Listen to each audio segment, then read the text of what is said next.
As Macbeth said to Hamlet in, I don't know, Midsummer Night's Dream, pride cometh before a fall, dear viewer, and Crash and Burn, the Patty Jenkins story. A deserved fall. Like and subscribe. never was that proverb more true than in the case of Patty Jenkins, the one-time hotshot director who scored big with Wonder Woman, proving that girls too can direct big-budget, factory-farmed superhero slop, and for about 5 minutes she really was the toast of the town. I wonder who was supporting her in Wonder Woman, because given by her subsequent movie, she had some help on the original Wonder Woman that really was a good movie. Lauded as the next Catherine Bigelow, demanding and securing salaries as big as her male counterparts, with grand plans to direct everything from mega-budget Star Wars movies to sweeping historical epics. Then it all fell apart in an absolute catastrophe of box office bombs and personality clashes that broke her career so badly she was completely blacklisted by the industry and hasn't directed a single thing since. Plenty of people have reached greater heights, but few have fallen quite as low as Patty Jenkins.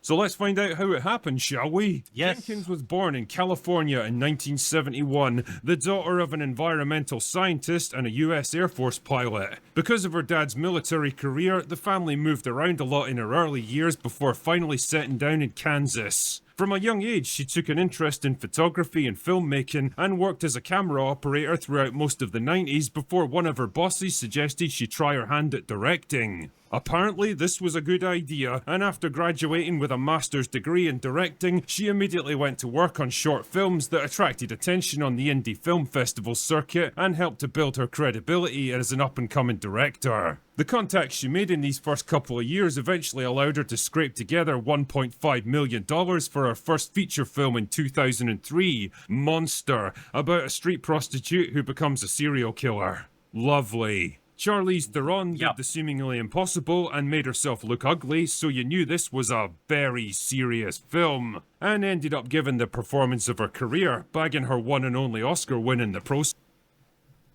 That is the same person as that? Yeah, I guess you can make yourself look pretty damn ugly if you try.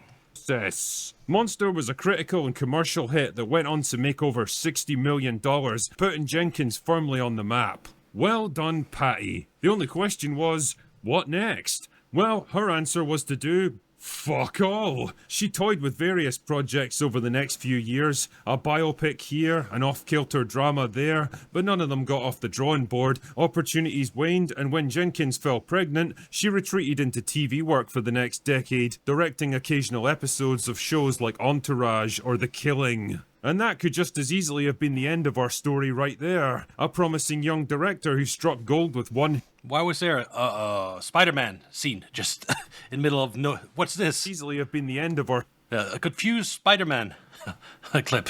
Story right there. A promising young director who struck gold with one hit movie, failed to ride the wave of success, and slowly disappeared into TV obscurity. But then something interesting happened. Well, actually 2 interesting things happened. The first is that for whatever reason, Hollywood began to take notice of Patty Jenkins again. In 2011, she was approached to direct Thor 2 for Marvel, and you might not know this, but she actually signed on to the project. Her creative vision was a kind of Romeo and Juliet in space, where Thor and Jane play the tragic star-crossed lovers, literally, separated by circumstances beyond their control, and spend most of the movie pining for each other.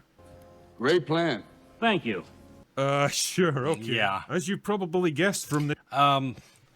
Funny, Thor 2 isn't well loved by MCU fans, so...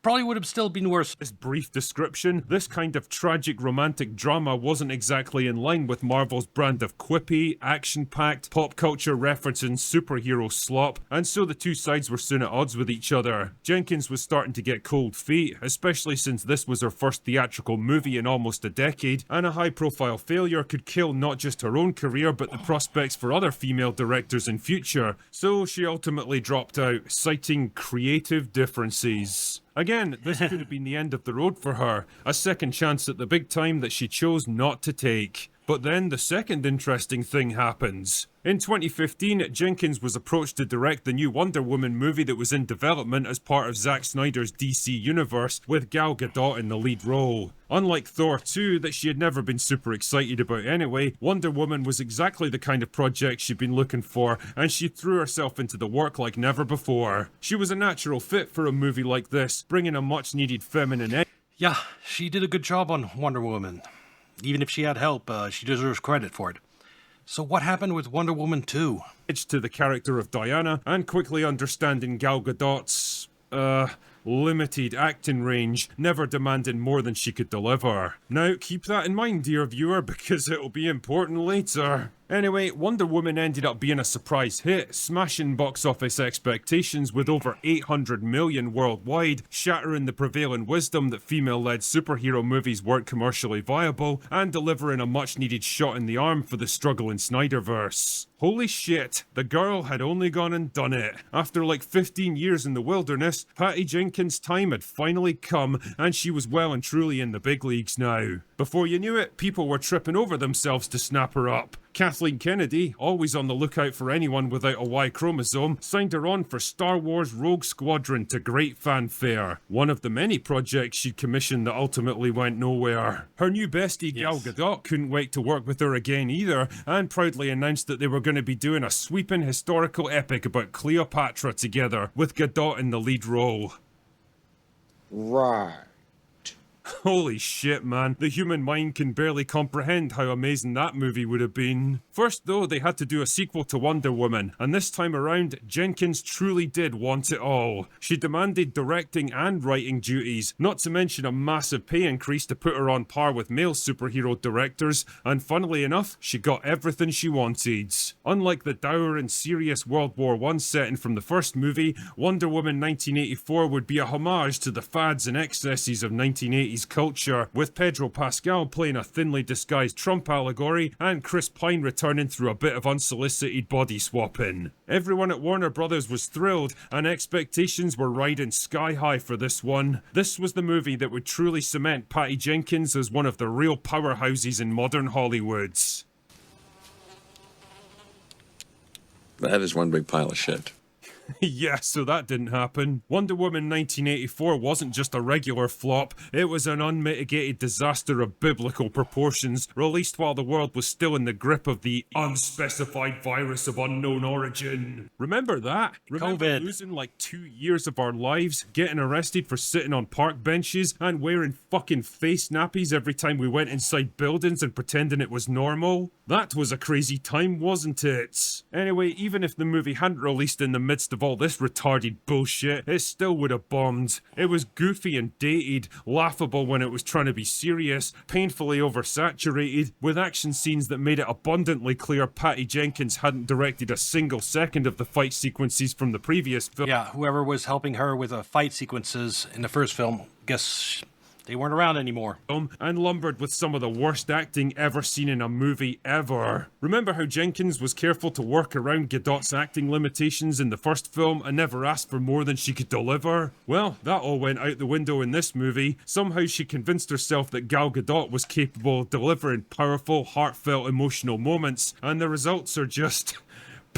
beyond words. Max Lord, you're putting yourself and everyone else in grave danger. I need you to give me the stone. She also convinced herself that she could write a compelling, logically consistent superhero script wasn't without great. any help whatsoever. This also proved to be false. Like when people pointed out the morally reprehensible act of Diana selfishly forcing herself onto the possessed body of an innocent man just because she wanted to sleep with her dead boyfriend, her reaction was, I don't see it that way. Well, unfortunately, everyone else did, and Wonder Woman 1984 turned out to be a critical and commercial disaster, the likes of which DC had never seen before, and unsurprisingly, most of the blame fell on Jenkins herself. The star that had been on the rise only a few months earlier now came crashing back to Earth like a fucking meteor. Interest in the Cleopatra movie with Gal Gadot quickly dried up, and Rogue Squadron was quietly removed from the Star Wars upcoming slate. Nobody seemed to want to work with her anymore, and who could blame them? Even her pitch for Look how they massacred my boy.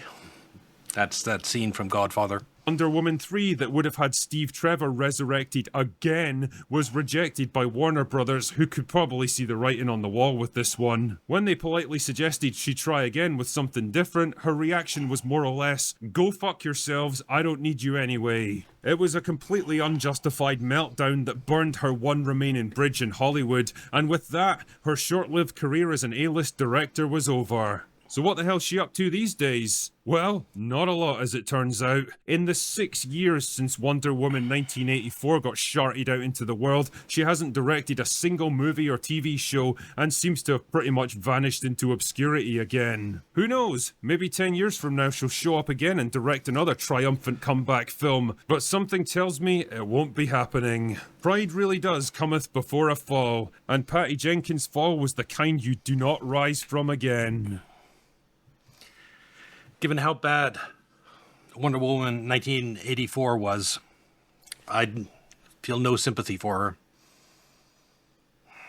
How did you fall so low after that first Wonder Woman movie? Anyway, that's all I've got for today. Go away now. That was a nice fun video by the Critical Drinker. This will be on YouTube. Like and subscribe. Can watch on Kick or Twitch. And I'll see you next video. Bye.